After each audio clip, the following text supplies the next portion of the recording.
Greetings, folks. This is Mason Weaver, Clarence Anthony Mason. One day I'm going to do a whole video on the name change. Today is September the 19th, 2020. It's early in the morning. Man, what time is it? 5 minutes to 6 in the morning. I've been up all night because that's what I do. We woke up this morning, many of you are waking up this morning to find out that Chief Justice or Justice Ruth Bader Ginsburg has passed away. And now the reaction is going. The news is going. They're going to try to glue us all to the TV so we can go through this drama that we all know is coming. 87 years old, pancreatic cancer. This human is dead. On the human side, there's going to be a lot of people that's rightfully grieving and espousing her greatness and things she has achieved in her life and all that stuff. But on the business side, on the family side, how the Supreme Court affects my family and my grandkids and my great-grandkids, it's important that we discuss that also. So you guys can all talk about, the time to do this, the time not to do this.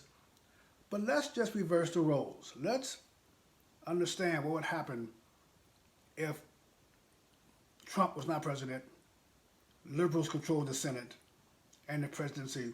What would they be doing right now? What would they be saying? And what would their followers be saying out here in the streets right now? This is going to be a mess because first, we are too ashamed of the truth. This is going to be an important and historical process. The head of the Senate, McConnell, has said we're going to have a vote. We have 53 senators. One already said they may not do it. They may cut a few more off, but we're going to have a vote. This is political season. Every season, by the way, is political season. This will be a discussion about presidents. They're going to say this is not. The president's calls for us to not do this before the election, to not have a vote or a hearing before the election. We're too close for the election, Mason. The president requires us to wait until after the public picks a president. I've never been a fan of presidents. I've never been a fan of what other folks have done in their seat and their power. Folks, the Constitution says what we should do, not precedents. The Constitution says that the president should nominate and the Senate shall confirm. Let's get it done. We know how important this is to us. We know how vital it is for gun control, for gun rights, freedom of speech, right to assembly. We know this is important enough. And if the Democrats had the power, they would force through their candidate. Let's force through our candidate. Let's have a short judiciary hearing, not this long dragged out garbage when Feinstein comes up with some scandal on our candidate. We know it's going to happen. Let's stop the game. Let's get the hearing started. Listen to the witnesses and vote, regardless of the noise. You're going to have noise, folks. The Constitution says what we should do, not to pass justices, not to pass precedents, not to pass laws. The Constitution. Democrats will make noise. They're going to come up with scandals and delays and accusations, and we have to investigate this. We got to investigate that. We got to stop for a minute and pause for a second. That's what they're going to do. That's their job. That's their job. Our job is to get the job done. Get the job done. This is the best time in history to put a generational blow on Democrats' continual march to control us and put us in the communist nation. This is a time to bring forth the best nominee we can find and force it through, folks. You're going to find Democrats and their liberal allies in constant delay. Constant delay. I want an investigation. I demand an investigation. You're going to find the rhinos saying, well, we have to delay this for an investigation. We got to look at this accusation. We have to look at this circumstance. We need more information on your taxes, sir. We need more information on who you had dinner with 25 years ago. That's their job. Wade through this mess. They want you to think. They're going to want you to think that if you don't kowtow to their demands for slowing this down, that you're going to lose your votes. And in some districts, you're going to lose some votes. In some districts, Republicans are weak, and they're going to lose some votes. Get this thing done, folks. Get it done. Ginsburg was supportive of women's issues, I heard. Can someone name me a woman's issue that does not affect men and children also? There are no individual group issues. There are no black issues. There are no white issues, the women issues, poor issues, workers and management. We're all on this planet. We're all in this country. And every issue affects every single one of us. Let's stop this notion that we do not have a common goal. We do have a common goal.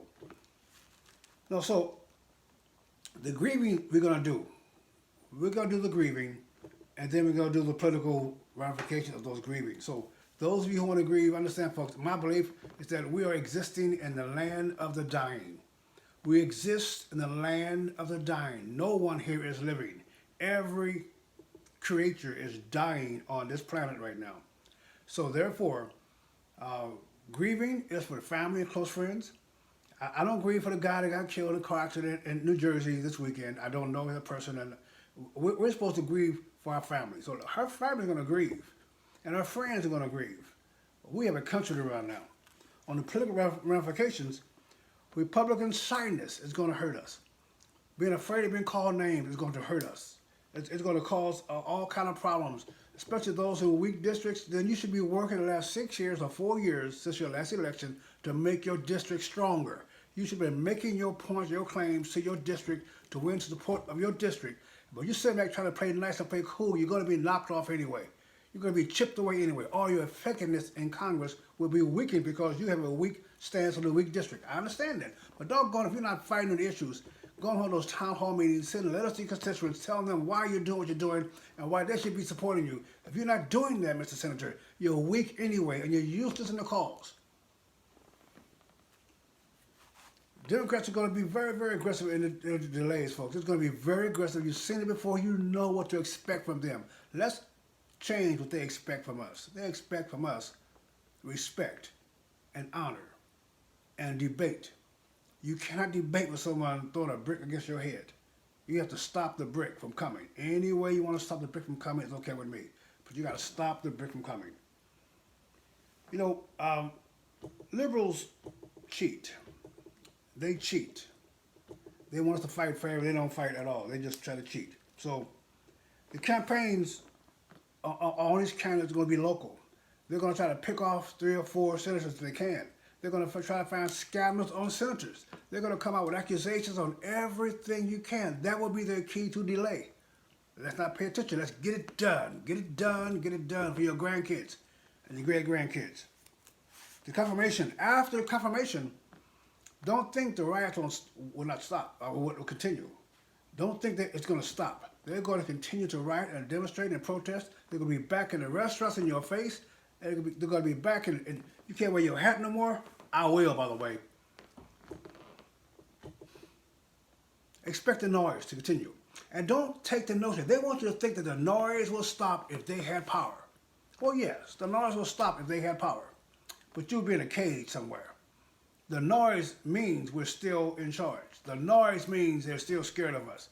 They're going to protest, demonstrate, they're going to riot, they're going to try to tear down signs, they're going to do what they do until we investigate who they are and arrest them, until we get enough nerves to indict them, and we get enough gumption to go out and drop their money supply. It's going to continue.